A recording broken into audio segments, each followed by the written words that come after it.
Okay, it's good afternoon. Glad everyone is here. I'm Larry Santor, the board president this year, and we're going to go around and introduce ourselves. So I'll just shut. I'm Darren Shaw, Chief Operating Officer. Chuck Hill, Vice President. Brad Nickham, Treasurer. Janine Grippo, Assistant Treasurer. Sherry Groupie, Secretary. Matt Canvick, Director. Sean Carterman, this meeting is called to order.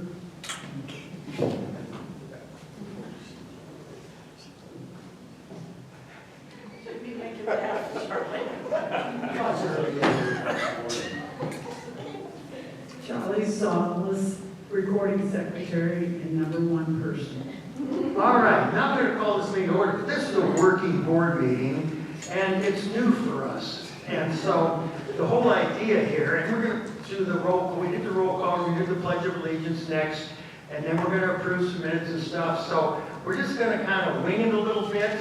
And the whole reason for this thing is that we want to be able to have a relaxed atmosphere and have the residents involved with what's going on here. Feel free to talk to us about the different topics. So that's why we're here today. So shall we stand and do the Pledge of Allegiance, please? Allegiance to the flag of the United States of America and to the republic for which it stands, one nation, under God, indivisible, with liberty and justice for all. Okay. Next item, we have some minutes to approve. And we had two board meetings in the last month and a half. So the first one was the January 25th meeting. Those minutes have been posted on the website. We have seen them. So do I have a motion to approve those minutes? I move that the January 28th minutes be approved. 25th or 28th? My paper says the 28th. Yeah, this board says 25th. It's the 28th. 28th. So this is a misprint. And I'm glad you caught that, Sean. I second the motion. Second. Comments from the board? Residents, any comments on that? Okay. All in favor? Aye. Any opposed? I don't see more hands. Okay. Now we go on to the February 19th. I guess that's the right date. Yeah, special board meeting. That's been posted on the website, and we all had a chance to read it. Do I have a motion? I move to approve the February 19, 2025 special board meeting minutes. Do we have a second? I'll second there. Okay, thanks, Matt. Comments from the board? Questions from the residents? Seeing none, okay, all in favor? Okay, that's it. Okay, thank you very much. Let's get on to the next item. I get to talk for a few minutes.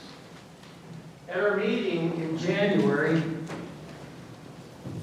I was able to let everyone know that we have a piece of land that the state is going to let us buy to expand and improve our maintenance facilities. Initially, the land was an acre. And fortunately, we have a person that lives here, Ed Zembrick, who has worked with the Pinal County, trying to get the pickleball stuff going, and he built those two complexes. He got with me and he said, Larry, we got a problem.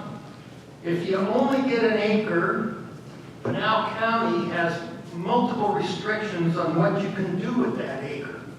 And he went through this whole list of things. One of them was we would have to combine it with our existing facility. It would take legal and engineering, a 6+ month delay. We could ask for a variance, another major delay. He said, you really need to go back to the state and ask them for another quarter of an acre. An acre and a quarter is what we need. So fortunately, Ed watched the program. He wasn't at the meeting, but he watched the program. And I got back to the state, you know, and I felt like, you know how you feel when you're begging. So I laid out the problem with the state people, and I said, is there any way we can expand this property to give us an acre and a quarter? Got a response last Friday. that yes, it went through all the different levels, they would approve that. It did delay us a few weeks in our progress that we were making in the permitting progress, but my feeling was, better delay it a few weeks, get what you need, than have a bunch of expense on the back end and delay it at least 6 months. So that's in the works, and we just now have to be patient until the state gets back with us on the next section that we have to do. So I just want to let everyone to know that, because if it wasn't for Ed, we'd been stuck. And we have a question back there, sir? Did y'all look at all the setbacks? Because every time it seems like we need to do something, it's cash triple in Unit 33. It's, every time we seem to do something, it's a setback or it's a lot issue or something. When y'all have done the expansion of the area, which is terribly needed, did we do the setbacks from the boundary? Because if they require a 15 or 20 foot setback, which they often do on stuff, then we need to understand what that is in our drawings. That's right. We went through this years ago as we tried to do the little golf pro shop outside, and it sat on 2 different parcels and a pear and a pine tree. I mean, it was awful. We spent a lot of time and energy to figure out we didn't do the lines right. So have we looked at the setbacks? Yeah, Ed did all that, and he Okay. gave me all that information, and that's what I got with the state on and explained Pinell County setback. We would have had a 50-foot setback Yeah. for a building. Well, I think it's like 10 feet or something like that. I mean, it's very minimal, and the state's going to let us go deeper now. So instead of 130 feet, we're going to go farther out and a little wider. So we're going to have plenty of room in there for everything we want to do. So when we get into this facilities planning committee, you know, once we get this thing going, that's going to be dumped on them to work with the right people to get things planned the way they should be planned. So, Thank you. know, it's going to take all year, okay? But at least we dodged the bullet right out of the chute. And for me, that's a good thing, you know? Anything else on that piece of property? You know, we should probably have someone walking around. Joey, can we get a microphone to folks? Or, I just want to know how much it's going to cost. the land will be appraised, and we will have to pay the appraised value. We don't know what that is.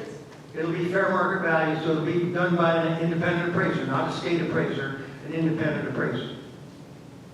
You don't have any idea what. Wait, I wish I did, I tell you the truth. I don't know. You know, once this goes through and it's appraised, if we don't want to buy it, we don't have to. If there's nothing that says we do. The only thing we have at risk is $2,000 application fee. Everything else that goes out, if we don't buy it, we get back. Okay?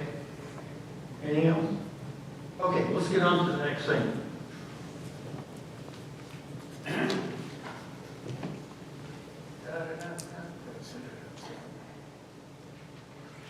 I think I'm going to turn this over to Darren now to get on with the next items. So everybody can see the slides up there. I just wanted to report on a few things. Reserve study is underway now. All the managers and department heads are working on identifying all their assets and resetting useful lives and actual costs of all those different items. Manager goals and objectives are in development. I met with my team a couple weeks ago, and we're trying to align our goals and objectives with the board manual goals and objectives. Age verification survey is underway as of Friday. We were at 64%. Is there an update to that number, Charlie? Do you know? It's about 1764 right now. So it's 1764. What's the magic number? 24 or 26. 22. So if you haven't filled your age verification survey out, please get that done. It's important. It's a requirement. We've got to do that every 2 years. If you know people that haven't, just remind them that they need to get that in so we can check that box and move on to some other more fun stuff. Bylaw amendment approved at the January 25th board meeting has been processed. Restated bylaws were issued and posted on the website. Links platform, we're scaling that operation down a little bit. It's grab and go now, so we don't have to staff it. If we don't staff it, we won't lose money. We won't make a lot of money, but we won't lose money. So we're running with that platform right now. Dash cams and body cams are installed in all the patrol vehicles and with the patrol officers. 2 electronic speed signs have been installed that were part of this year's budget. We're preparing for 2025 asphalt work. Clubhouse Drive, Mount View Clubhouse Parking Lot are the two big projects. There's some other related projects that are part of that road and maintenance program in the reserves this year, but those are the two big projects. We're looking at meeting with contractors this week and hopefully getting a contract signed either by the end of this week or next week. And work could start as early as maybe late April, so we don't have a schedule yet. Preparing for Mountain View Pool Shell renovation. There was a project meeting yesterday. Bill probably talked about that a little bit. Start date on that's going to be March 14th. They're saying 5 to 6 weeks. I think they're being conservative, but we got to post it the way they tell us. So we'll run that project as efficiently as we can with those vendors. In the process of replacing all entry doormats, we're branding the Southbrook 2 doormats. All the different doormats around the community have different names on them. And we're going to rebrand them. A lot of the doormats need to be replaced. So we're going to rebrand them as Southbrook 2. 24 audit is underway. Terry Dempsey's been meeting with the auditors and they've been exchanging information. All board meeting motions are now recorded and a searchable document back in 2004. And the Policy Review Committee is meeting every Friday now in the office at 1:30, I think, for an hour and a half. And we're going to work our way through those 24, 25 policies over the next few months. And that's all I have to report. Anybody have any questions? Okay, Mr. President. Next slide, Joe. This will be our money.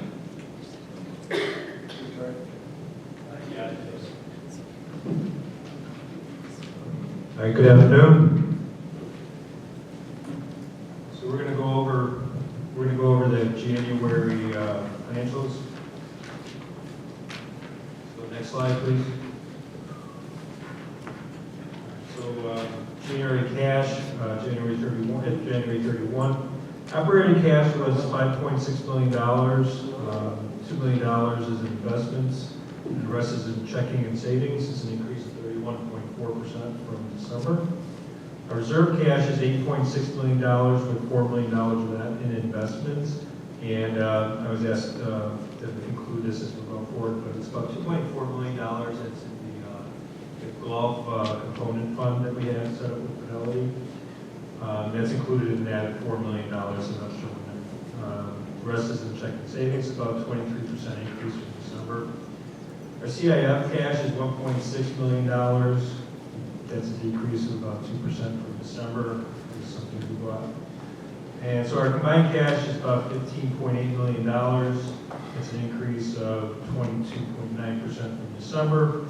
And I just want everybody to keep in mind that these numbers are statement balance numbers. They're not fully reconciled or adjusted for like deposits in transit and for checks outstanding. So those numbers can fluctuate based on that. The thing with our cash is in January our cash is always high. So people pay the first installment for the annual dues, and then we'll see this again in July timeframe. Okay? So it kind of bumps up, and then we siphon it out as we're using it, and it kind of drops by the time we get to May. Next slide.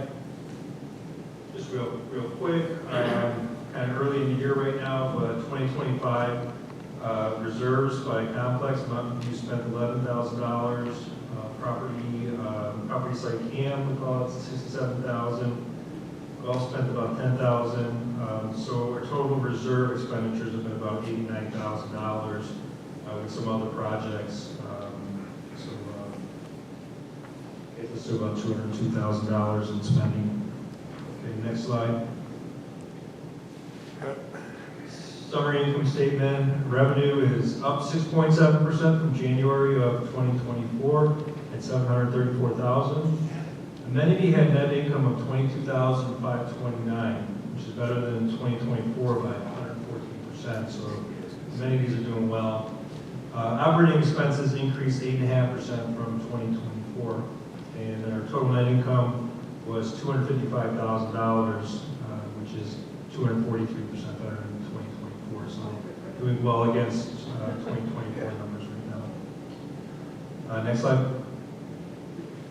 F&B restaurants, revenue for January came in 9.5% better than 2024. So revenue is doing very well with restaurants, and hope to keep that trend up. Expenses were 6.3% better than January of 2024. So they're controlling their expenses as best they can. And subsidy is at $4,000 or $4,900, which is 91% better than what it was in 2024, January 2024. So it's our restaurants. Next slide. Golf combined. Golf revenue was 16% better than January of 2024 at $310,000. Expenses were 20% less than January 2024. This is just January, so we'll see expenses come more into play as the year progresses, and a lot of work gets done on the golf courses as far as spreading seed and fertilizer and all that good stuff. So we'll start to see that come up a bit. Golf had net income of $19,000 for January, which is a good sign, compared to a subsidy of $98,000 in 2024. And the next slide. Go ahead, next one. So where we're at, January dues, again, this is only first month, so it's only $300 per rooftop right now. January, so it's $2 goes to restaurants, nothing to golf because it had a positive number. $109 went to reserves, $11 covered patrol, $37 a can, $57 went to facilities. That $300, $84 went to G&A, 50 cents to fitness, and Peter Parks I went at $0, and it covers everything. And next slide, Joe. So all this information in more detail information can be found on SBHO2's website at go under My HOA2 governance policies, financial reports, and then monthly financials. You'll find all the financial statements on a monthly basis, plus budgets and such. And that's what I have. Thank you. Thanks, Terry. At least the trends are going in our direction for once. Any comments out here? Any of you guys want to ask about that? Yeah. Yeah, Dominic Borland, Unit 17, 138 lot. On the investment side, back pages, you were going pretty quick there. On the reserves, what do we have the investments in, and what is the interest we're making off? You want to answer that, Investments, Terry? so we have a couple of type of investments. Primarily, they're in T-bills, like money market funds. We have in Fidelity, we have 4% on those. That was something actually Larry drove. So we had some idle cash, and we started putting that in those investments. At this point, we're moving some of our bonds out of Schwab. We were at Schwab for bonds. And we're going to move those. We're not going to do anything with bonds. We're just going to let them mature and then take the cash out of them. Yeah, we don't lose this. Hopefully, we don't lose anything on them. But we're moving those from Schwab over to Fidelity right now. So we're in the process. It's a slow process, unfortunately. But Are you looking at putting those back into CDs, a ladder or something? Yes. Depending on what the rates are, obviously. depending on what the rates are, yeah, we're looking at all that. All right, thank you. Yeah, the key is if we can beat inflation with the money we're making, Good luck. we're staying a little ahead. Good luck. Inflation in Arizona was 2.9% last year, and we're making about a little over 4% right now. So we're trying to keep ahead of it, but you can only put money in where it's safe I and understand. liquid, and that's what we're trying to do. I understand. Another question? All right, unpaid dues and unpaid assessments, you briefed that last time. Okay. We have, okay, Sean. I just got a message from David Castro, our comptroller. He said there's about 50 lots that have not paid their dues for 2024, the first January. So that's pretty good compared to what we've had in the past. But I'm going to be meeting with him Friday to see what the issues are. Do we have any of them on a payment plan yet, or we're just We're working? not with anybody on a payment plan or POA. That for the special assessment and the special assessment only. Okay, very good. Any other questions? Yeah, on the assessment, I know we were getting close to everybody paying. I know Mountain's working on that one back in the day. We were pretty close to having everybody paid. Is there still people not paid for that? I'm sorry, sir, I didn't hear you. Could you say that? Are there still people that are not paid for the special assessment? just a couple. There's a couple, I'm sorry, I don't know that for sure.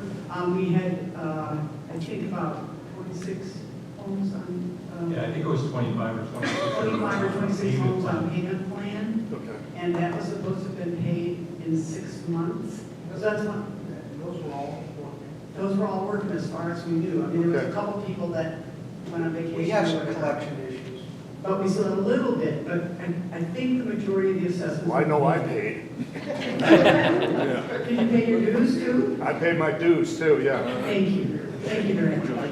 I'm gonna look into it on Friday. Pat, thank you. But just for your information, we accrue about $25,000 in bad debt. That's down from previous years. But we don't even use all that, so we usually just back off some of that. So it's not bad, so we're pretty good shape.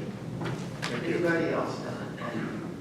This is the reason why we're having this type of meeting, so that we can have this interaction, and when you have questions, you don't have to wait till the end to come up with an answer, so I hope it goes well. Okay, our next item. Wonderful Bill. Where'd he go? He's lost. Oh, he's hiding behind you. All right. Yeah, we'll try to make this quick today.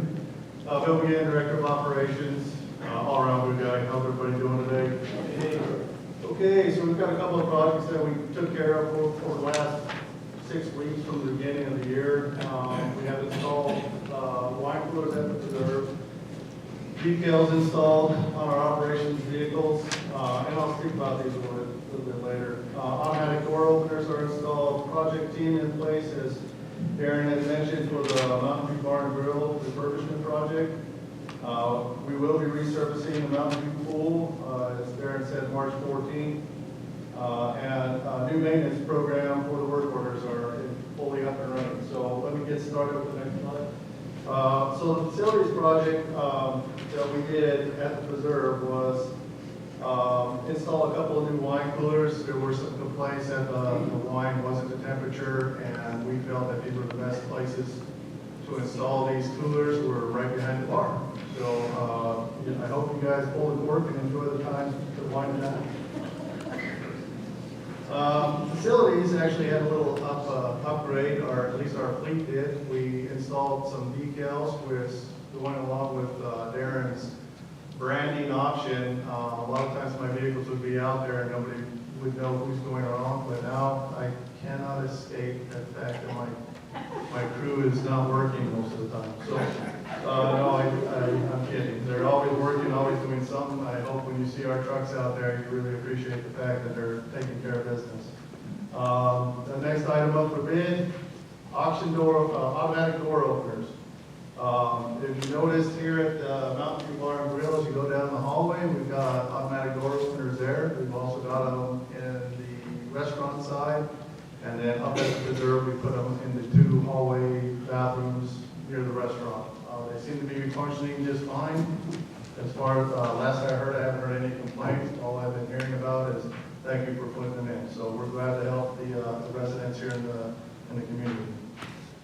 So the big project, or one of the big projects that's going on, I seem to have lost my slides for the Mountain View pool, but that's all right, I'll get on that. So this is basically a refresh. I don't want people to start thinking that we are knocking down walls, tearing down fireplaces, putting up new bars. It is much needed, long overdue refresh of this facility, which basically includes some lighting, new flooring, paint. Basically, that's the extent of it as far as we're going. We're still in the process of finding a general contractor for this project. We're getting 3 bids as we are required to do. And once I've got some financing and numbers, I'm sure Darren will be more than happy to express it to you folks. But I think you guys will enjoy the new project. I think you will find it more comfortable to bring your friends and families here to this restaurant. A little more comfortable atmosphere, a little more up-to-date atmosphere is what we're looking for. With that being said, I don't think I have a slide for the Mountain View pool, but after we finished the remodel that we did on the deck and the area around the pool here at Mountain View, about 3 weeks, 4 weeks after, we started having rust issues. The rebar was coming through on our pool shell. And as that starts, it basically just, the water kind of gets back behind the plaster, and eventually it's just going to continue to peel away, no matter how many repairs we make on it. Last week, we did a special board to request to move the funds up from 2027 to this year so that we are able to do this project, and I feel it's a much needed project. And I think it's going to go, they say 30 days, but which is basically 6 weeks because it's 30 days, business days, they don't work the weekend. But as fast as they did my pool deck, I think we're going to be a little bit ahead of schedule. I'm not promising anything. I'm hoping, my fingers are crossed, that it doesn't go the other way. So, and finally, with that being said, I want to remind everybody with our new upkeep program, it's been working great. I got nothing but good reviews from it, great responses from the residents. Any concerns, please keep them coming. We're more than happy to fix anything that comes our way, as long as it's in the budget. And I wish you all a good day. Any questions?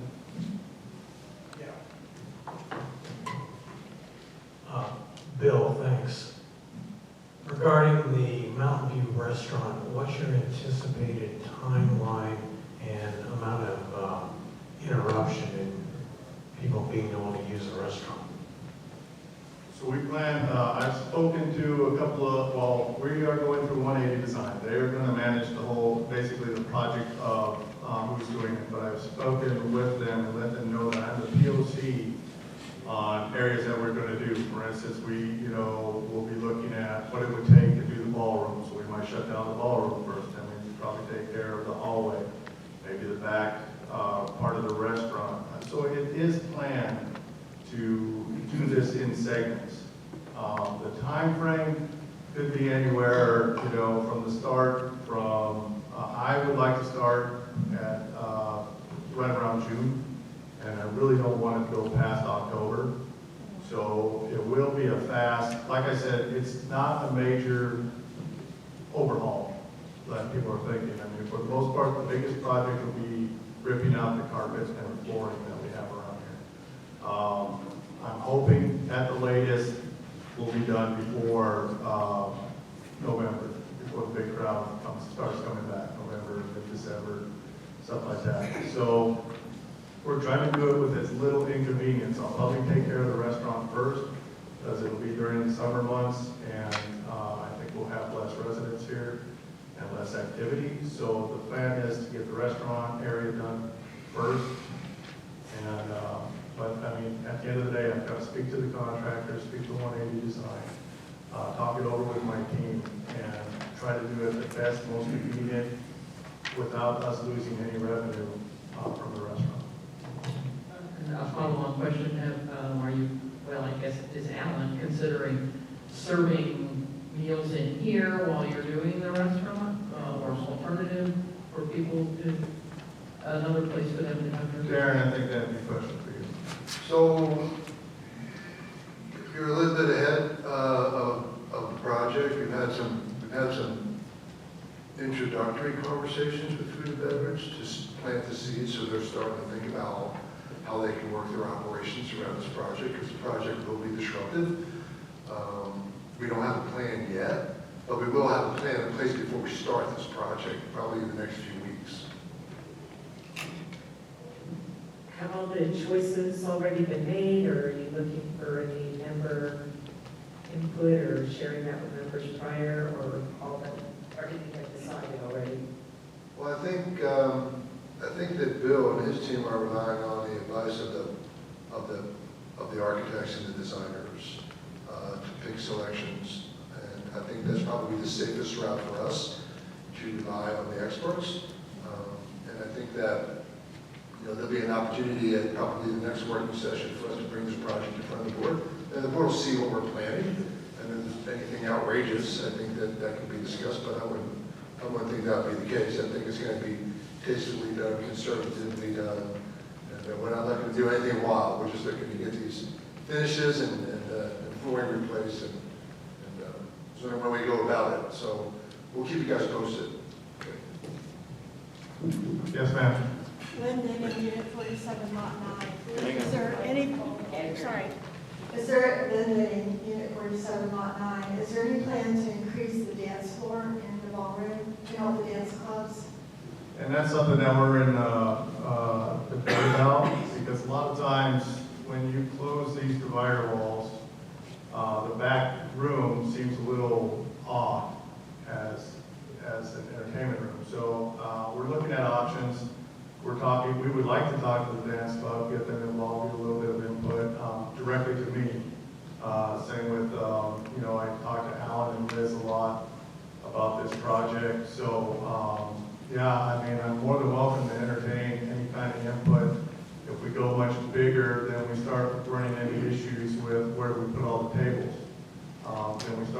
And other issues would be echo here in the room, things, how well do we maintain it? I mean, these are questions that have to be answered depending on how big you want us to go or how more refined you want us to go. I had an idea in my head to go wider with the existing floor that we have now, but talking to Alan and Liz, putting in the tables and chairs, sometimes that doesn't line up right, where the tables are uneven. I mean, we have more than just dancing in this room. There's a lot of functions that go on, so we're trying to figure out a way to put a floor in here that accommodates everybody. Does that help that answer your question? I think it's a good idea to talk to the officers of these, all the dance clubs, because they may have some suggestions on the type of floor that's best for them to dance on, because there's some is good, some floors are good, some floors are not. Thank you very much.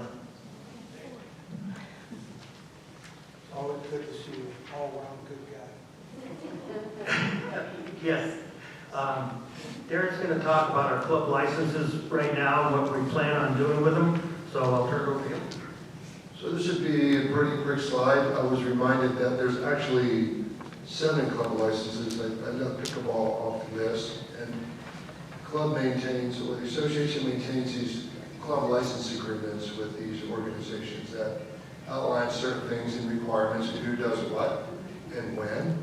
And, they've been developed over the course of years, and the documents differ from document to document in terms of format, in terms of requirement. And the objective here is to, and they renew at different times of the year. The objective here is to reformat all the documents so they're consistent, have them expire at one period of the year so the board can just renew them in one fell swoop. Maybe it's January, maybe it's February, and get them to be more consistent. So what we'll be doing, I think Charlie's already done this, if she hasn't, she will tomorrow.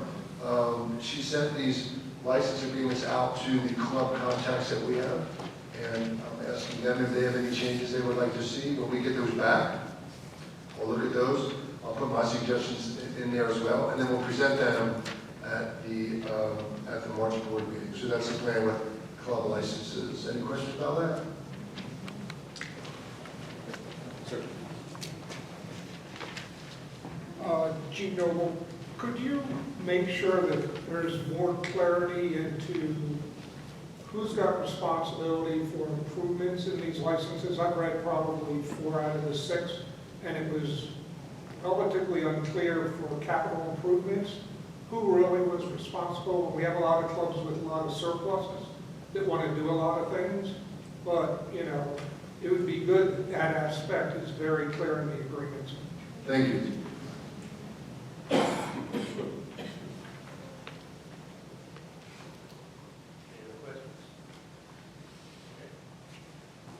All right, this is something that we can all get our teeth into now. Cornhole lighting proposal. Here's the next slide. Okay, so I hope you all know where the cornhole courts are. They're down in Desert View, behind the theater, and kind of tucked around behind the pool and by the tennis courts. The cornhole folks went to the FWR committee, as they were supposed to, and said, we would like to put lighting on our courts. Let's go to the next slide. That gives you where they're at. This is the cornhole courts here. It shows what the lights would look like, where they would be stationed. So they went to the FWR and they said, we're getting a lot of members, and in the summertime they would certainly like to play at night. kind of like the tennis people get to play at night. And if you'll notice with this picture, you can look out there and you can see that all these tennis courts are lit. Okay? They all have lighting to them. So the cornhole people are looking at that going, well, if they can have lights, why can't we? Let's go to the next one, the next slide. And this is what they're proposing. So I'll just let you take a few minutes to look at that. Kind of what I was telling you.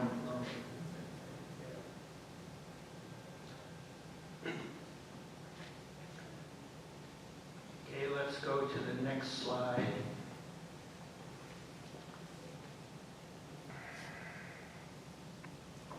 And the crew has done a good job of looking this over, getting bids, talking to Bill, about how it would be done and things like that. And give you another minute.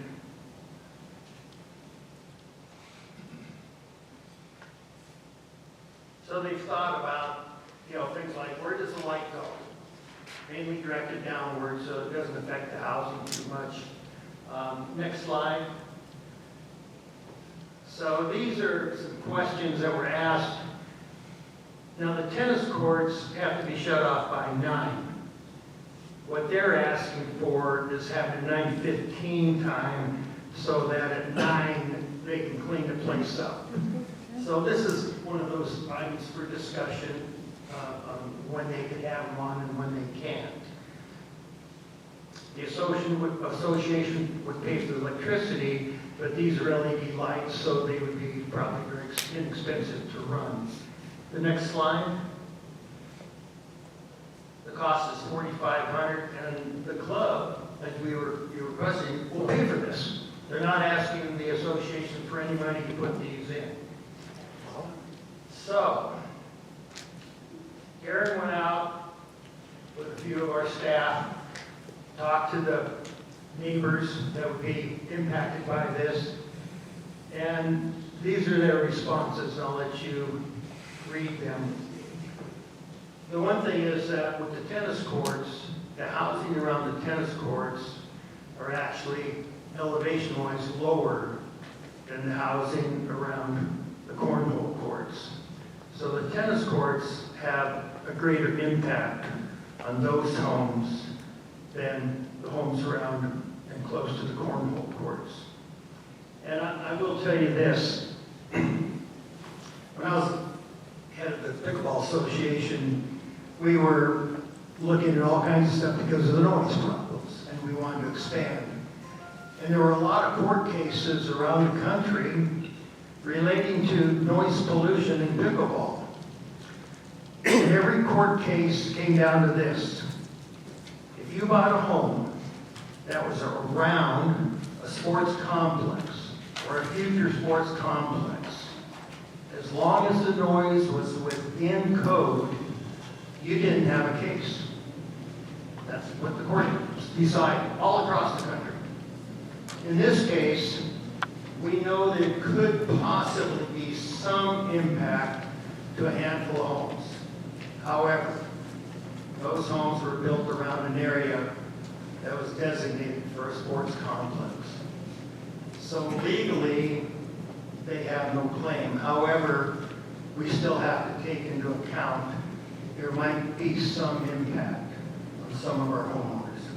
So you weigh a half dozen homeowners against 400, 500, 600, 700 cornhole players. What's the balance? What's fair? Is it fair to have lighted tennis courts and not lighted cornhole courts? Those are the things that we have to decide, but it'd be nice to get some input from our residents. Next one. We're going to consider this and vote on this in March. So this is a great time for the residents to give us the input that we're going to need. So at this point, questions? Comments? What, are you going to leave us out in the cold, huh? Okay. We're down here. Hold on. You have a question? I don't know why they'd be different than tennis. Whatever is decided, I suggest you make it consistent. It's hard for patrol residents and everybody to have several different rules. So to say 9:15 for this one, 9 for this one, 10 for this one, particularly if they're in the same area, make it consistent, whatever the decision is, just to keep it simple. I think that's a good comment, because that's probably something that have to be considered. If the one section gets shut off at 9, you know, it's hard to see why the other section shouldn't also. Anybody else now? How many members? They'll bring this up. We have about 490 members. 490? Yeah, there's 500 members right now, and they just started. No, I know. Okay, see, there's two issues. One's lighting and one's noise. The lighting is fairly passive, but in my experience, pickleball is really noisy and would be irritating for anybody to be around it. But I don't know what the status is with cornhole, whether they're as loud as pickleball. So there's two things, there's lighting and there's noise. And both of those need to be considered for the people around it. Okay, cornhole's very quiet because of the boards they bought. It's the people. You know, sometimes I listen to that about people being happy, and I know, we don't want to hear people laugh and doing and having fun, but that is a concern, and it's one of those things that, once again, we need to take into consideration on how late you allow this thing to go. And, because I know tennis is a lot quieter, they don't yell and scream and have fun in tennis, they just hit the darn ball, make you cuss, maybe something else. But you're right, the cornhole folks have fun, and I don't know how to really address that. Okay, Doug Springer, Unit 24, Route 103. Couple of things. First of all, we spent $18,000 on those blocks so they would not make noise. You will not hear a bag hit the block. It makes no noise whatsoever. Sorry, but people do that and have fun. So that's one thing. The other thing is that the tennis court lights do not shut off until 10 o'clock at night right now. It's not 9 o'clock, they shut off at 10. Am I correct? Correct. Okay. So do we move the tennis court lights back to 9:15, or do we move, anyway, that's what we have. Thanks for that, Doug, because I was told it was 9 o'clock. So that's a consideration. Appreciate that. Anybody else, any other comments? Do we have any of the residents that live around there here? Okay. You'll have them in March. Yes, they work at the hours. Okay, so let's. Yeah, could you mention to the people that are watching this at home in videos, today, tomorrow, whatever, how they would respond to this and where they send it to? I'll turn that over to Charlie. Good idea. That's fine. Okay. Are you gonna get an email out or something, or just a note maybe in the Monday thing or something, we get a post out to look at this, and if you are concerned about the lighting on the cornhole, to please respond. Okay. Mary, I have a question. I want to go back a couple of slides. I want to go back right there. No, back more, up there. The cost of the work, $4,500. The club will pay for the project. Right. That's what they proposed. They proposed to pay for the entire cornhole when it started. And then when it became budget time, they asked us, and I voted against it, to give them $1,500 or $15,000. Are they going to come back and ask them to pay for this? So you should blame Doug for that. He's the one that told them to do that. Doug, you all respond to that? I can respond. An informal meeting here. And no, I was not the person that asked them to do that, and I didn't think you guys were going to give them $15,000. And I told Bob at the time that I didn't think this was going to go through. And Sean and I had conversations about it, and I was very well surprised that the board gave $15,000 toward the project, but they did. So that's water over the dam. Okay.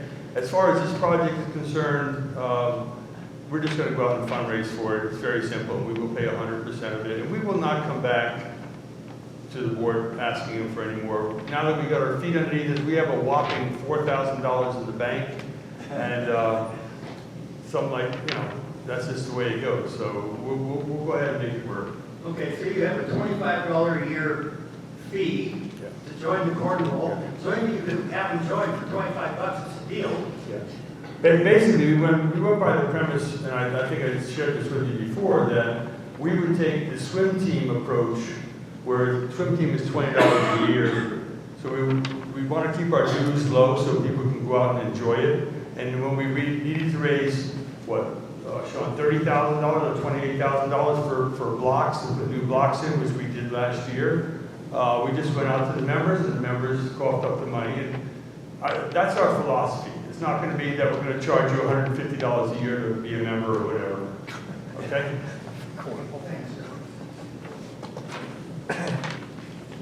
No one else?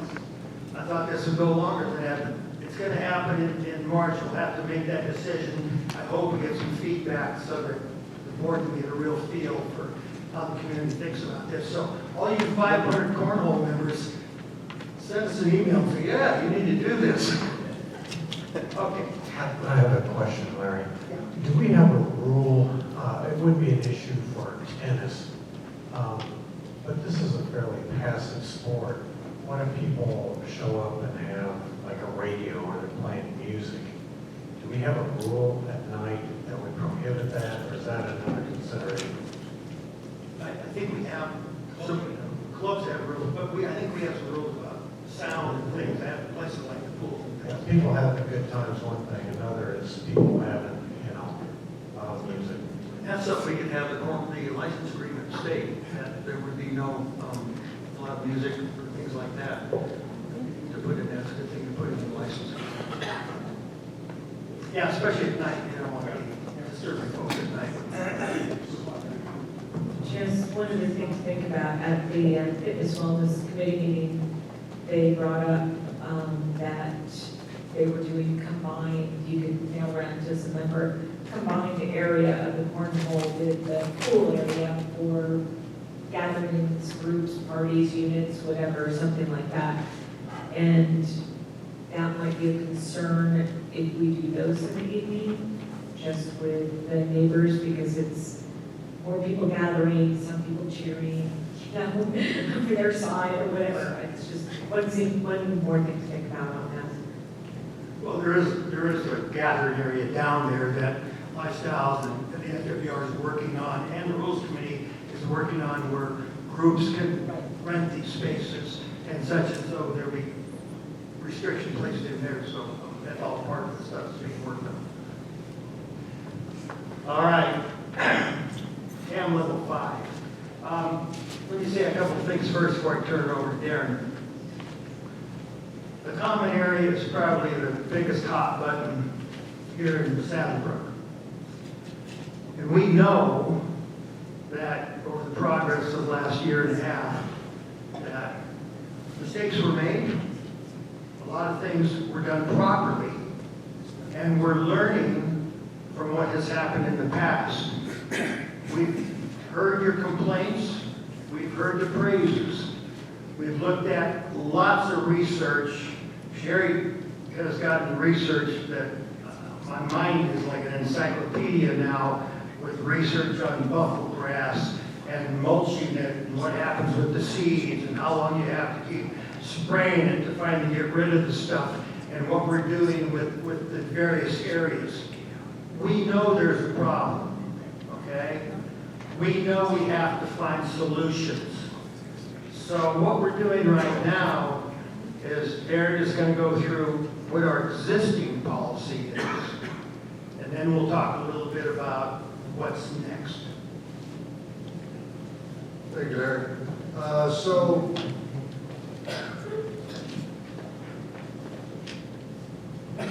Darren, before you start, when was this policy developed, when your review? I don't know when it was developed, I think 21 or 22? The existing, 21. 21. Okay. So the existing policy for CAM level 5 or procedure says remove invasive species and apply pre and post emergent according to specifications. Remove dead, disease, and infested vegetation. Stumps will be removed as time and budget allow. Trim trees cacti and bushes. Trees and cacti will be removed if impacting the stability of walls. Remove pack rat nests. Remove volunteer trees and spray the root system to prevent and retard regrowth. Selectively remove volunteer trees depending on the growth in the area at the discretion of the CAM director. Chip debris to a size of no more than 6 to 8 inches. Add erosion controls as necessary, and when invasive species are under control, regenerate area with native vegetation in barren areas. So, like Larry said, I think if you live here, you pay attention to any media that people post on. People think this is a controversial program, and depending on who you talk to, there's going to be different opinions about the program. So, next slide. This is probably the worst example of a CAM 5 situation where we went in there with equipment. We did a little bit more than we had to. I think this area might border the golf course. And we went in there and we took all the vegetation down to the ground pretty much. And that's not most, but that's, what was left. And they tried to clean it up a little bit. And for me, I just don't think that is addressing the objectives of the policy in terms of what work's actually supposed to take place. Now, I know 1 through 4 are pretty clear, right? You have roadways, common areas, you have drainage, you have the 8 foot behind the homes. I think everybody's pretty comfortable with that work. It's necessary work. But the CAM 5 work, I don't know if it's necessary or not. I've been asked to weigh in on it. And while I have some experience with Arizona landscape, I'm certainly not an expert, but I'm becoming more and more of one every day because I'm listening to a lot of opinions and I'm doing a lot of research. So if we go to the next slide, this is the equipment that we're sending out there, a masticator or whatever you want to call it, and it's designed to take out vegetation. And the idea is that you take out the vegetation, you come back and clean it up, you spray or spot spray, maybe put some pre-emergent down, and you see if it revegetates. The concern that I see in my research is when we're doing this type of work, I think it accomplishes 2 things. One, maybe 3 things. One, for people that are looking for a view or an improved view behind their home on the golf course, or maybe out in a different part of the community, it might help those people have a better view.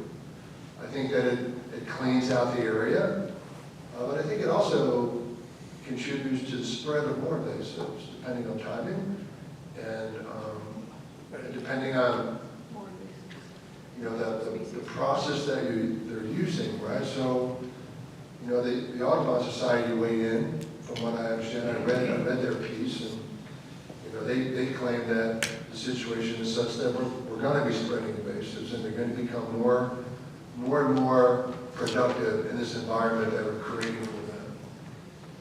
And I don't know what the answer is for level 5 right now, but my plan is, if we go to the next slide, my plan is to continue working on levels 1 through 4, because I think everybody's comfortable with that.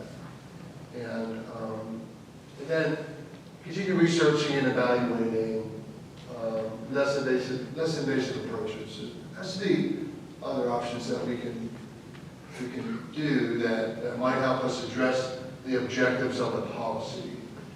And I think that, as they work on levels 1 through 4 and complete another cycle, I think that buys us some time to figure out how we want to approach level 5. Ray, your general manager and I have a few meetings with some third-party vendors that do more spot hand work. We're seeing if that's an option, but we're looking at all the options. And I don't think the responsible thing right now is to continue moving forward with level 5 until we have a better approach. And maybe there's an opportunity.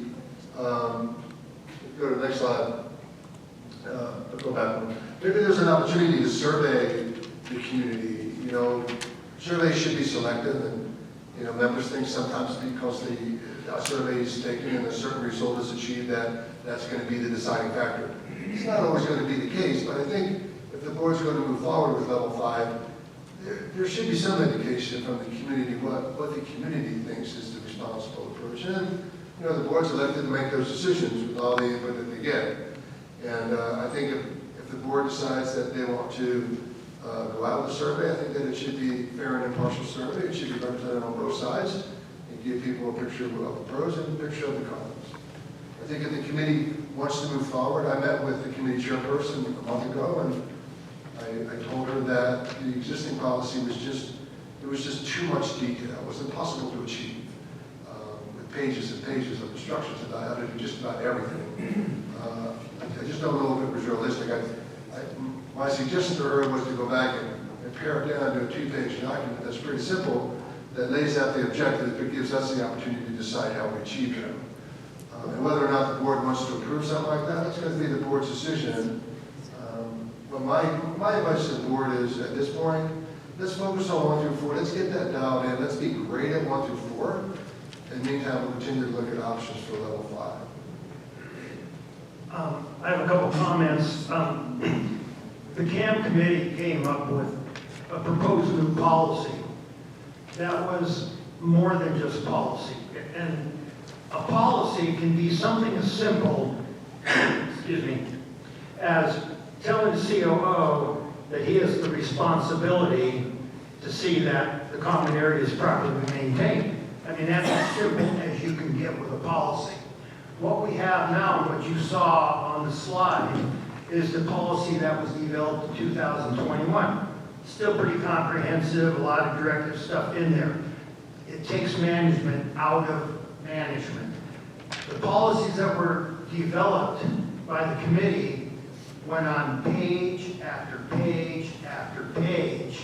It not only delegated responsibility, it told people how to do it, what practices they had to do, how often they had to do it, and the tools they had to use. It's like, well, it sounded like a manager talking to his workers that this week you're going to go out and you're going to use these weed whackers on this particular project. So that policy was so involved and so overstated that, you know, I think that what we need to do here is that it's the board's responsibility to set this policy and get it right. We have the information and we have the tools. So if the board wants information from the CAM committee, it's up to the board to ask. If the board just wants to take the information we have from the CAM committee and from what we have, and then develop what we feel is a reasonable policy that we can give to Darren and then get his input, I believe that's probably a path that we might want to take on at this time, because right now, we're going to get away from level 5 until level 4 is complete, and we have some time. I know we have a couple people wanting to speak.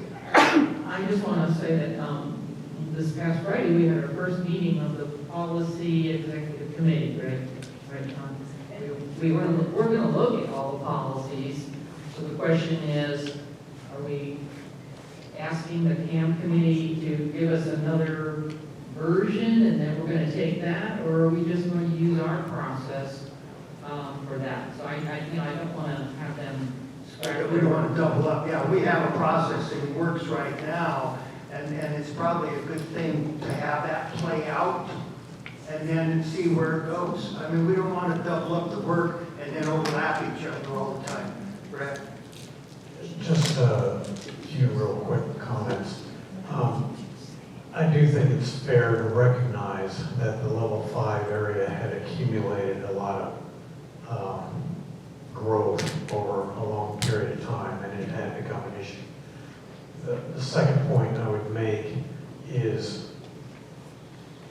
doing what we have been doing with level 5 is just economically not sustainable. And I don't hear that being part of the mix. To have as much controversy and to be spending this much money is pretty hurtful.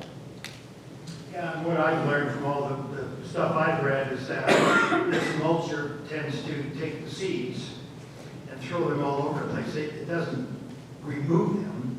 And buffalo grass seeds will go 3 to 5 years. So every year, you're going to have some of that germinate and it's starting to grow. Now, the way to fix that is then when it's at a certain height in the summer, you spray it. So obviously, you're going to kill the buffalo grass there, but you still have seeds in the ground. So this will take a period of years. Well, we brought this on ourselves because we didn't know. And so now you have this board here that gets to go fix this stuff. So that's what we're working on. Okay, but we want you to know we realize we have problems. And we're trying to come up with solutions that we hope will work. And we're going to work very closely with Darren on this. And any comments? I'm sure we have some comments. We have a lot of comments. Sure. I think going back to what you said earlier makes a lot of sense. I think in the past changes, in the past our policies have included processes and procedures and how-tos, and that's Darren's responsibility. And like Darren, by Dan. And I think the camp committee has certainly done excellent work and excellent research and brought together vast amounts of very good data, which can help guide and be a reference for Darren and his team. I think based on both the 21 policy and the 24 policy, which I'm pretty familiar with both, that we have to take point if you want, but can put together a very simplified policy, give Darren and his team those best practice procedures, keeping in mind budgets and staff and everything else that has to go into that mix that Darren is managing, and see what you come up with for the methods. I mean, that's what we're counting on, is for you. I'm glad to see that we're looking at options, and until we look at them, we don't know what'll work and what won't. So, thank you. I agree with her 100%, also Larry. The board should only be involved in developing policy, only policy, to give to Darren. Darren should take that policy and develop procedures of how they're going to do it and leave it at his discretion. The board should not be involved in anything to do with procedures. The only thing I would say to that is that if Darren wanted board input as he's doing that, then that's the back and forth that we have with our COO. And so that as things go along, the board's right in line with what he's trying to do. Yeah, Larry, I want to provide some history for COO and remind everybody on the board how this entire initiative began. It began because the majority of the residents of this community said that what was going on at level 5 was unacceptable and it needed addressed. And so previous boards went out and they found out it was only going to cost $1.5 million to have somebody come through here one time and clean the place up. Okay, in 2022, the board at that time, there was a gentleman on the board, Don Gren, who had some experience, and introduced the concept of the big machine that folks on this board don't like.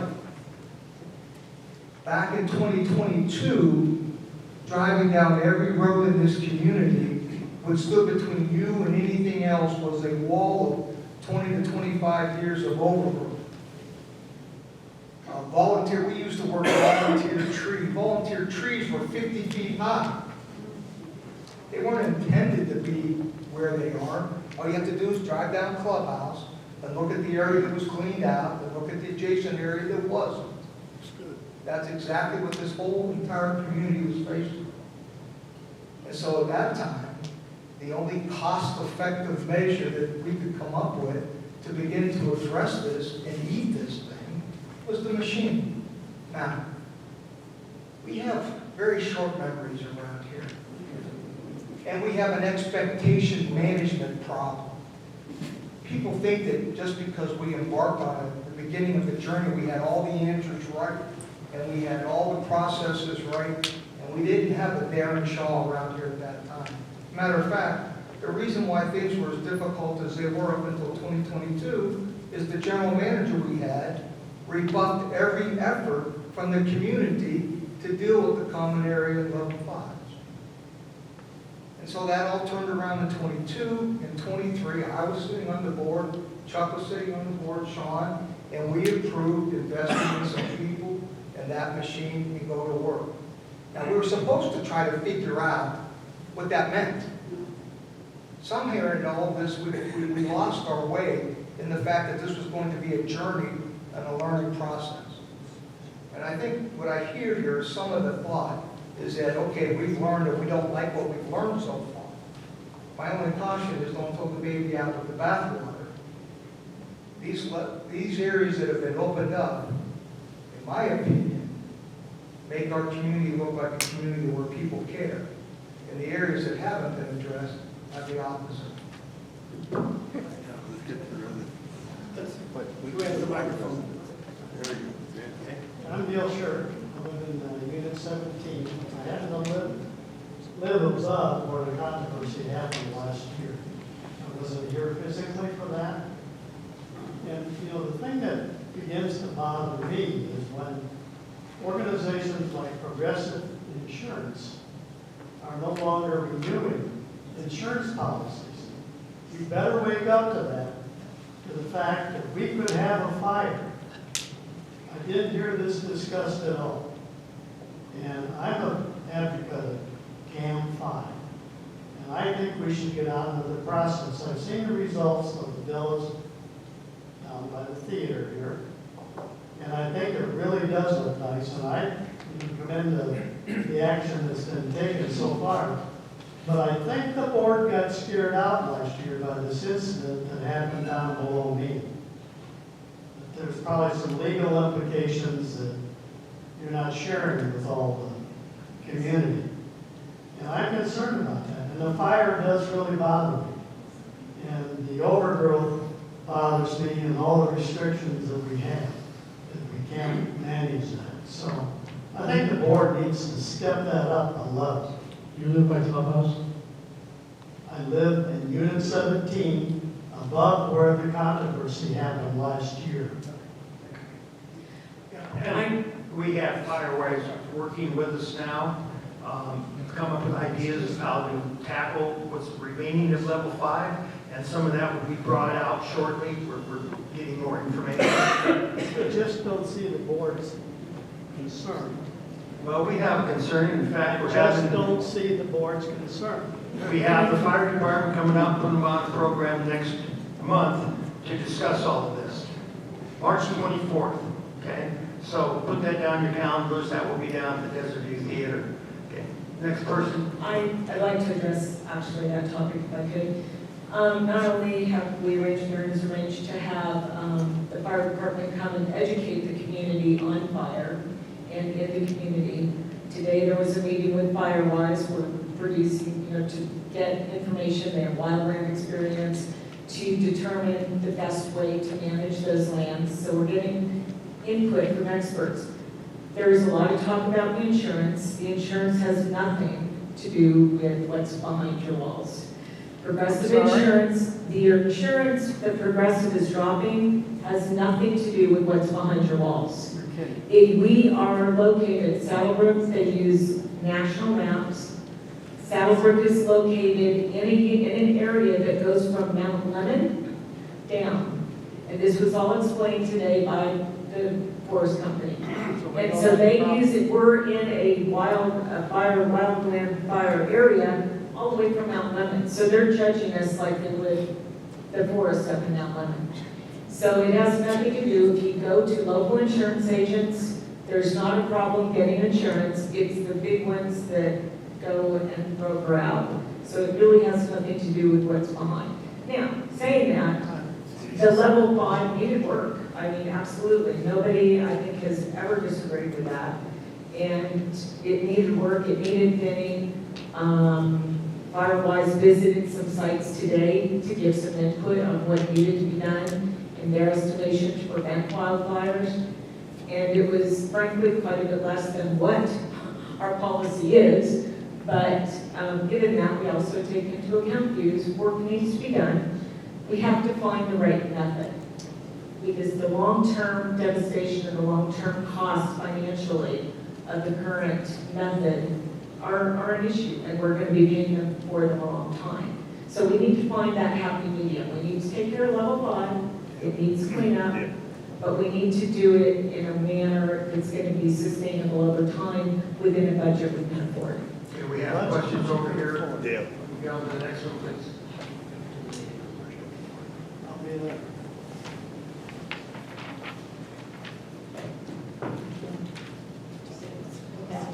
Ann Hilton, Unit 44A, Lot 25. I have a very large section of Cam 5 behind the house, as do my neighbors, down to the 16th hole. We were thrilled, the entire street, with what happened with Cam. Now, was it perfect? No. Is there a better way? Please find it. But do not give up on level 5. And maybe you're not saying that, but I remember hearing from recently elected board members that level 5 was their last priority. And we had a mess behind us. We had a town hall where people came and spoke to the need for level 5. We have the insurance issues, and maybe we're in, but we are where we are, and fires in California scared the hell out of us. So, and fires in Boulder, and fires in Maui, or wherever, and it cannot say we need to have a survey, or we need to do this or that. We need to clean up level 5. And if we need input, it should really be from the people who live with level 5 behind them. I'd like to punctuate that. I back up to number 16 as well, and I couldn't be happier. That said, I have seen some areas where it did seem to go a little bit overkill, but Matt Cambick's point was very fair. It was a mess, and they had to do something about it, whether it was just from an aesthetic standpoint or a fuel standpoint.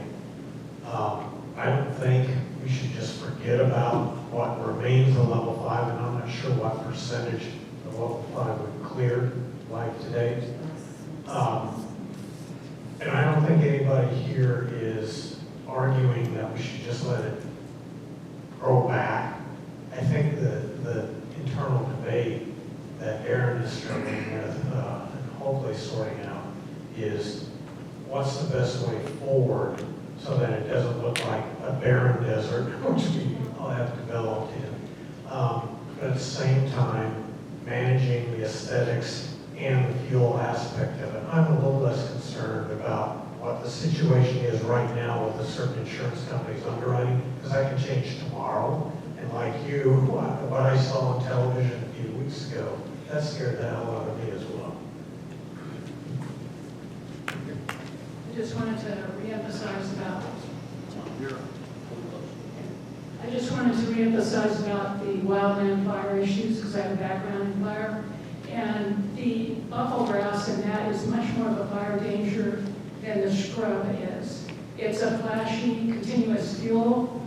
And when people quote fires like Boulder and Maui, those are grass fires. Those are much more dangerous. They're much more dangerous to our community. And the insurance issue, I think, has already been repeated, and it's right on. The insurance is done by national maps, and it's a national issue. And we just reconfirmed with local agents just in the last few days that, again, they consider our spaces very, what's called in the fire industry, defensible spaces. We have fire breaks, we have that. That's not to mean that level 5 shouldn't have attention, it should. And it's a matter of timing and implementation. And we go back to history when we bought the machine, if I recall right, Don recommended it, but with caution. And it gets back again to timing and implementation, because I believe he resigned the board that day because he didn't agree with the one-year implementation schedule. So if we look at a longer implementation with some care, we can still do level 5 and take care of things, but we just can't do it the method we're doing because we're creating more of a fire danger than we really realize. And it's not sustainable. Steve Wiley, Unit 14. I applaud the hold. I mean, I just think, you know, in the light of the uncertainty here, it's the only option. And I think this speaks to a larger issue. I'm no expert in CAM by any stretch. I do consider myself an expert in what I'll call organizational risk management. And I think this is a classic example of how to weigh the perceived benefits against the potential risks. And I would say that that was a total miss in this effort. I mean, there's good sense in cleaning out some brush and getting people views. Great benefit. There's also good sense in the idea that you're undertaking, every time the blade hits the ground, you're undertaking an environmental, you know, catastrophe is probably hyperbole, so I won't use that word, but definitely some environmental harm. You're also, and I think it remains unknown to this day, entertaining a restoration and maintenance effort that we have no idea what it will cost on an ongoing, year-by-year, recurring basis that I doubt has hit the budget so far. So again, back to risk management, it's seldom not in the purview of management's thinking, but it's also seldom in the forefront. So when we're approaching a policies and procedures review or something, again, this is an after-action, maybe lessons learned that I hope will land, is that we put up an idea that maybe we need a risk management policy for the entire organization so that whenever ever a new initiative is considered, we get on the table all potential risks, whether likely or not, potential benefits, and do that balancing effort ahead of action. So anyway, I'll get off the podium here and just please consider that.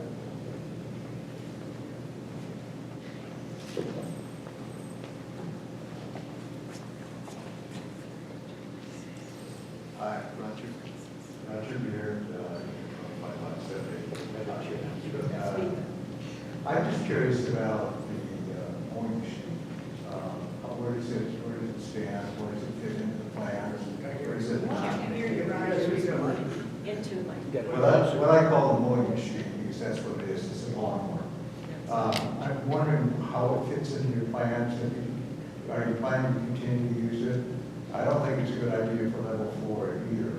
Do you have an update for us on your plans for adjournment? I do not currently. We're trying to figure out the best use for that machine right now, and those decisions will be made in the coming weeks. I will say that there are other things being investigated right now to do some level 5 stuff. We're in the preliminary stages, so once we get some information, we'll get it out to everybody. Okay. Anybody else out here? Okay, good conversations. Same kind of conversations we're having. And, you know, we'll get this thing figured out. It's going to take a little bit of time and a little effort and try some different things. So just bear with us and hopefully we'll get there to everybody's, well, you never get there for everybody's satisfaction, but most people's. All right, let's get on to the Facilities Planning Committee. And Janine, are you going to take this one away? I'm going to take this one. Okay. Oh, yes. And I'm going to stand, otherwise I'll break my neck. Let's go back. Last year, I think everybody knew there was a facilities master plan task force that did a lot of work with some help from McMahon and came up with a facilities master plan, which I believe is the first one we've ever had since transition, or even before. Is that right, Matt? Okay, so they came up with some good work, and one of their first recommendation was to reestablish a facilities planning committee, and they had these 3 bullets under there. They had a few other suggestions, but that was before they knew about this thing called policy governance model. And so some of those suggestions probably will not move forward because they're Darren's job. So I'm only going to talk about the first agenda because you can't start until you start the committee. The current, it said we're going to support resident education, communications about the facilities, provide resources to support project teams, and we have things in mind like templates and things like that. Maintain and update the facilities master plan because that's a living, breathing document now, right, Matt? You want that to continue, and Darren didn't want us to waste that money. So that's what we're going to do in this committee. The current status is we have a draft of the committee, I call it the definition, that was in the board manual. Every other committee had that in place when we voted at the January 28th meeting to approve the board manual. But our committee hadn't gotten started yet, so we're getting things pulled together. We have a draft of a committee charter, but I told Roger to stop working on that until we get some approval around this draft definition. We've identified a chair. Roger Beard has agreed to chair the committee, and we'll be moving forward later to get that approved looking at the March meeting to get the committee officially formed. We recruited 3 of the 8 additional members when I did this slide, but did we get 2 more since then? Okay, so we're recruiting members. Some of you may have seen me at the activity fair, passing my card around and saying, would you like to be on our committee? Would you want to see what we're going to do with that facilities master plan? And I got 4 or 5 contacts out of walking around the activity fair. We met with the chair of the finance committee, Ray Adams, to make sure we were in alignment because we have some definitions around what are major projects and the cost of those, and what are minor, what are enhancements and things of that nature. So that's what we've been doing. So if we go to the next slide, this is a draft still under review by the board for the board manual, but the Facilities Planning Committee, we want to be able to provide evaluation, planning, assistance, expertise to the board. So the committee is making recommendations to the board and deploy standardized project lifecycle management policies and templates. Maybe that could help moving forward. And the committee shall communicate with the community members and solicit input and feedback during the planning process to make sure we're getting all the information we need for the committee to make their recommendation to the board. Next slide, please. The scope is that they'll act as a point of receipt and recording of all project proposals that will receive board consideration. And the committee will evaluate, recommend priorities. We might recommend funding sources for those higher cost projects, and monitor status of the project milestones, completion, and lessons learned. So we want to put in some standard life cycle project activities without actually running the project. We're not running the projects. Major facilities, and we've got some definitions, major facilities or amenities projects that are greater than 250,000, or if it's a current phase of a multi-year project that's expected to exceed 450. We're calling that major major facility amenity projects. Major enhancements to existing facilities are things that are between 100,000 and 249. So you can see it's coming up to the 250. And I'd like to use an example of when they were redoing the Mountain View pool, resurfacing the deck. Okay, they were working on all kinds of things, and then they came up with a fountain. I call that a minor enhancement. I'm sure it wasn't 100,000, right, Bill? So I think only Michael can nail that. So we don't want to get involved with minor enhancements, only with the major ones, with making sure we're prioritizing them with other projects. requests to modify or repurpose an existing facility or amenity submitted by staff members, club, or committee. I would take the cornhole example. If we had been in place, this committee had been in place, cornhole would have brought their proposal to this committee. They would have gone through their analysis, evaluation, bump it up against that facilities master plan, is it in alignment, and other such things, and then make their recommendation to the board. There was no such committee to do that. This committee, it went through fitness and wellness at that time. The committee will confer with the finance committee because they help us with the numbers crunching, right? You know, what is the cost benefit and things of that nature. And when we need to, we'll work with the other committees, clubs, and Aaron and his team. Next slide.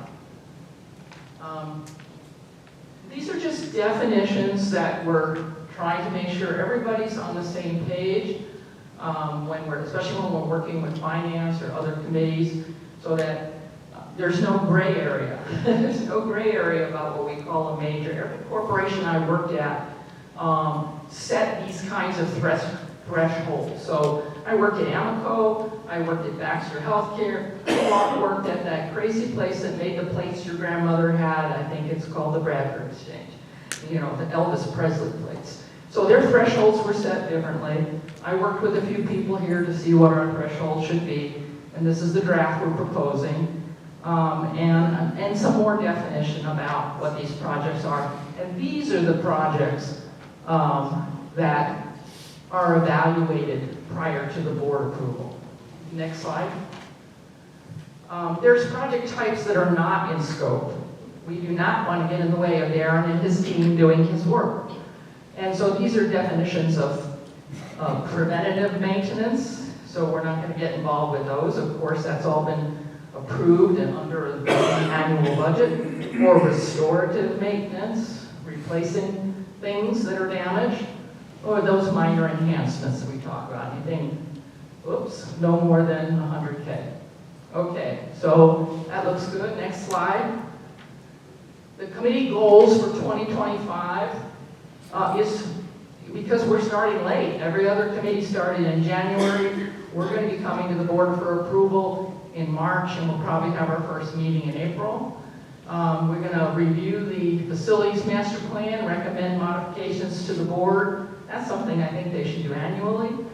Identify the top 2 to 3 priority projects from that plan, and working with the board and finance committee, recommend a tactical plan and to implement those. And the first one on their list was that maintenance facility, and Larry got way ahead of us on that. He started working on the land deal, and recommend potential funding sources. And I say sources because some projects might be a combination of reserve and capital improvement, and that's when you're working on an existing amenity or facility.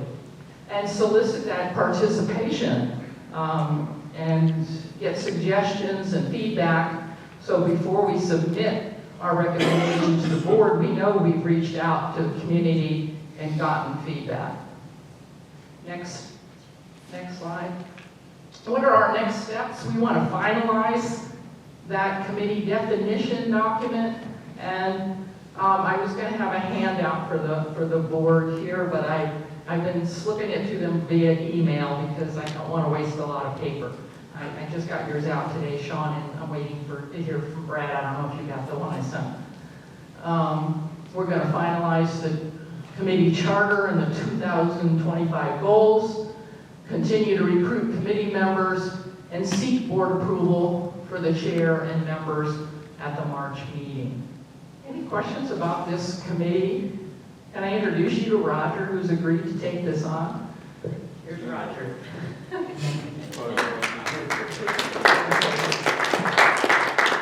Questions, issues, concerns? Do you have representation from both the preserve and non-preserve? Actually, the board liaison, so I'm the board liaison. the number one board liaison, and I live down by the theater. And the second liaison is Sherry, and she lives up in the preserve. But I don't know if Roger, and certainly when we reach out to the community, we expect everyone, no matter where they live, if they're into, to contribute. And Larry's not got that, Roger has not got that as part of his criteria for selecting members. So if you know any neighbors, actually we did reach out to someone from HOA, or up the Observe, and you're going to interview her next week, right? One point. We do look for community involvement. We are soliciting membership, and by the way, we interviewed what we considered 16 applications. 5 weren't a good fit for one reason or other, didn't want to participate. We've got 5 members now that do want to participate. We have some other candidates, but we're interested in recruiting the community at large. We're interested in people from golf, from tennis, from pickleball, from the embroidery club, you name it. I hadn't thought about the geographics, but I hope that falls out naturally. Well, row, we're trying to get row. So, any other questions, issues, or concerns? I have a question. I am Paige Zanuck, Unit 47, Lot 130. So, at the Facility Wellness and Recreation Committee meeting, of which I'm a member, you asked me how some proposal fit with the facilities master plan. And that was the first I'd heard of the facilities master plan. And so I'm wondering, did I miss something, or is this something that's been voted on by the board and approved and I just missed it? How did it come I'm going to about? let Matt answer that. I'll let Matt answer that. Yeah, well, a few years ago, you all told us through the survey that you were concerned about governance in Southbrook too. And so we did our research, and what do high-performing communities have going for them that we didn't? The first was a strategic plan, which we took care of in 23. The second was a facility master plan, which we took care of in 24. We started in May of last year. We worked for 5 months. In October of last year, these were public meetings. These were advertised meetings. So I don't want to say you missed something, but you missed something over and over and over. So we did a great job of marketing at those meetings. We did have great resident participation in that process. And it turned out that we ended up with a master plan that Dan Nordhill was our chairperson. And we just finished up the work this past month with McMahon Group, and that is the master plan that Janine and the committee will be taking forward. Roger will be, that'll be the start point for their discussion and discuss on how we go forward in the community. So this was the next piece of that governance thing was long-range planning from a financial perspective. And whether you agree or disagree with where we landed, we attempted to get the community to think out for the next decade. Of course, I've got to celebrate the greatest piece of this whole governance thing was to go find a professional that understands policy governance in a community the size of ours. We're a very large community. And by the 2024 board, we worked very hard to one, we made the decision to go in a new direction, and we went out and beat the brushes until we found Darren, drug him here from San Diego. So all of that, the strategic plan, the facility master plan, long-range budgeting, and Darren here, it's all about enhancing governance in our community so we can feel good about it. And hopefully we're on the road to it. Janine, quick question. I remember discussing with you or hearing you discuss in the past what the definition of facilities is. I know it would include roads, for example.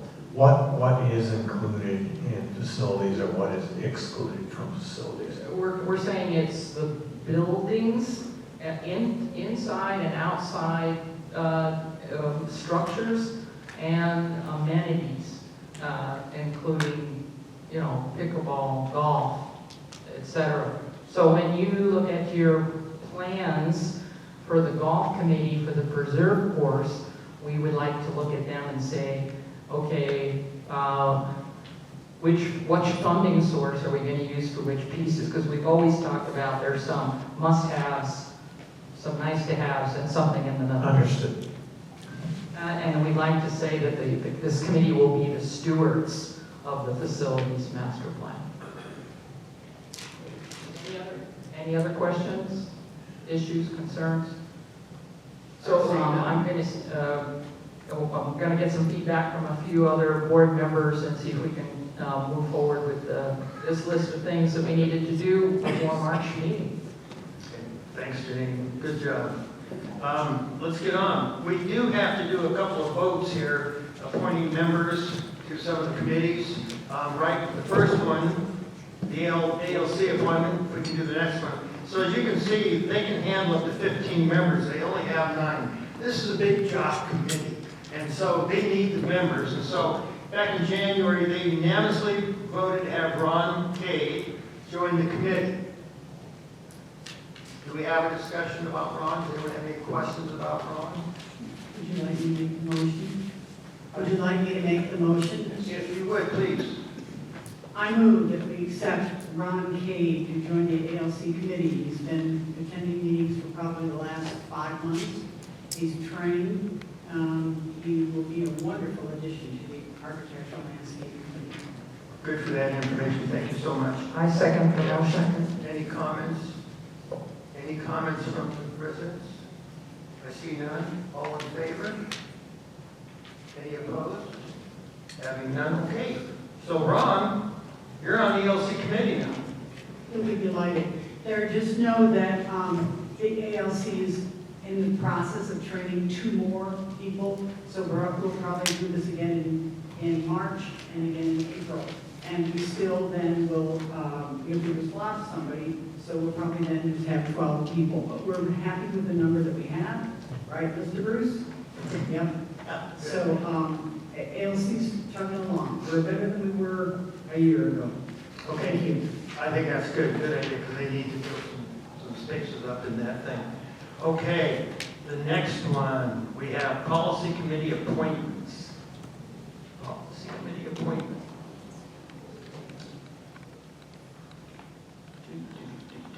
We have this crew that is going to be looking at our policies.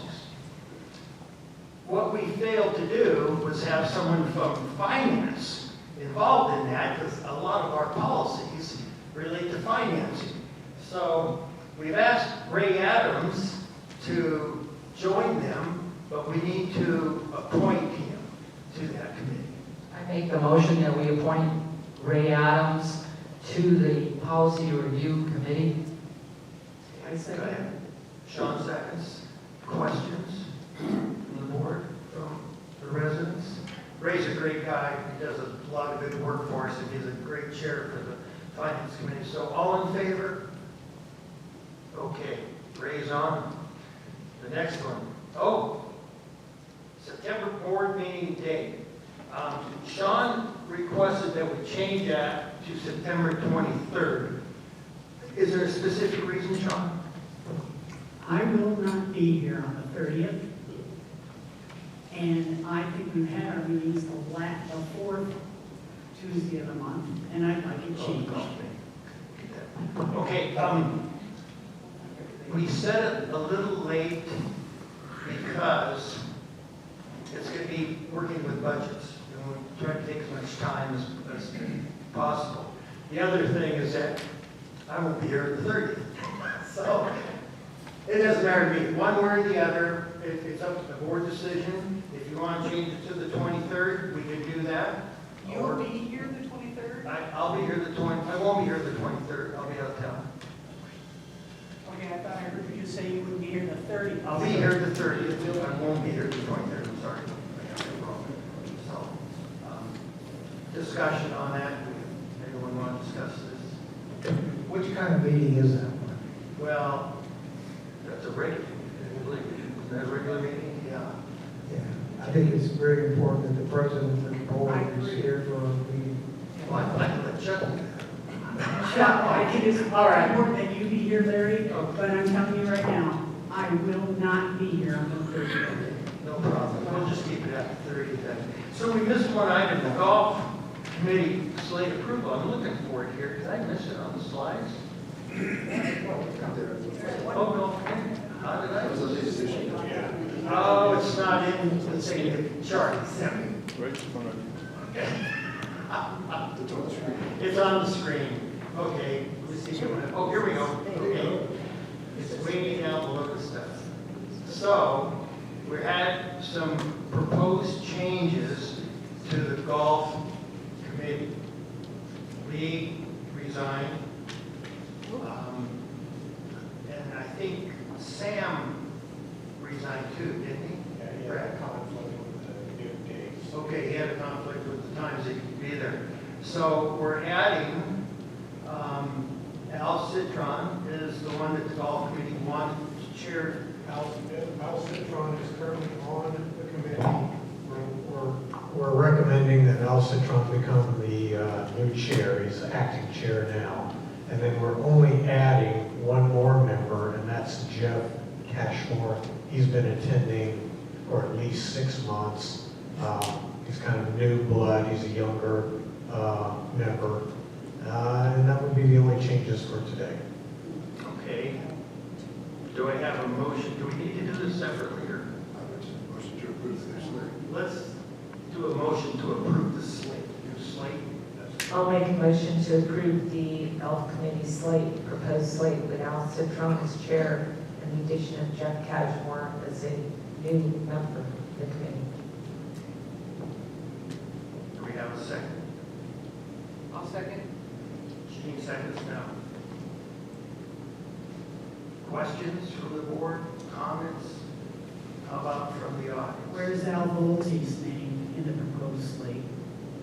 Al was never on the actual committee. Why he's on that list on the left, I don't know.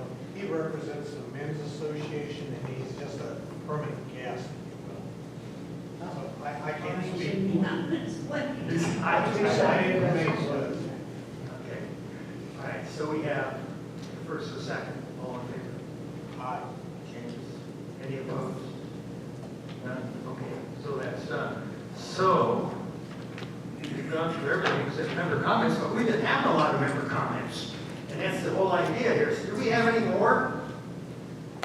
Closing arguments on anything? Any? Oh, you have someone. Hold on. We need a mic. Mike Lewis, unit 49, lot 79. I had a question for Brad. Last meeting at the late January board meeting, I heard you say, I think I'm paraphrasing, that you thought the individual owners of represented each lot would be in support of golf consistently having $500,000 in losses because it would only be $150 per lot. What I recall saying, and I've said it several times after getting feedback in the various election forums, was that there seemed to be a consensus that non-golfers, all members, felt reasonably comfortable with supporting golf, whether they're golfers or not, somewhere in the $100 to $150 per household range per year. And that extrapolates to the number. I don't think I said that number. I was talking in terms of per household. But that, I think the last forum, Janine was there, I was there, Mark was there. It became probably the number 2 topic, second to Cam in every meeting. And I just threw that number out there, and there was a wide range of types of members in that meeting, and that's the feedback that we got, and I had, to a lesser degree, been getting that feedback in the past. And the logic that I get from folks on that is that we understand, to some extent, whether or not we in our household golf, that having a good set of facilities, whether it's golf or restaurants or whatever, that there's a value to that as homeowners and as residents. The question was how much? And it looks like, and it's early in 2025, but it looks like we're going to meet or come under that $500,000 subsidy threshold this year. Well, my only comment would be, it seemed like this is your first month on, right? Yeah. And what I was suggesting, is that would be interesting to actually have a survey done where you're asking for feedback from the community. And obviously, I think everyone's goal would be to see golf breaking even, right? It would be wonderful if all of our food and beverage and everything was profitable, let alone break even. But as Terry has pointed out, when we go into detail analysis on food and beverage, for example, there are metrics out there as far as what the industry for public or private clubs do on food and beverage.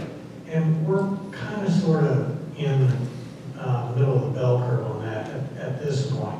Well, the same is true for golf and everything else. The bottom line is that the board's goal is to be competitive and have a dues level, work towards a dues level that is competitive with our peer group because of what the vision is. We want to be the first choice of people that are looking for an active adult community in Arizona. That's what's been adopted. That doesn't mean that golf alone will be as efficient or have as low a subsidy as HOA 1. But maybe it does better or as well in other peer group comparisons. It's just one piece of the overall puzzle.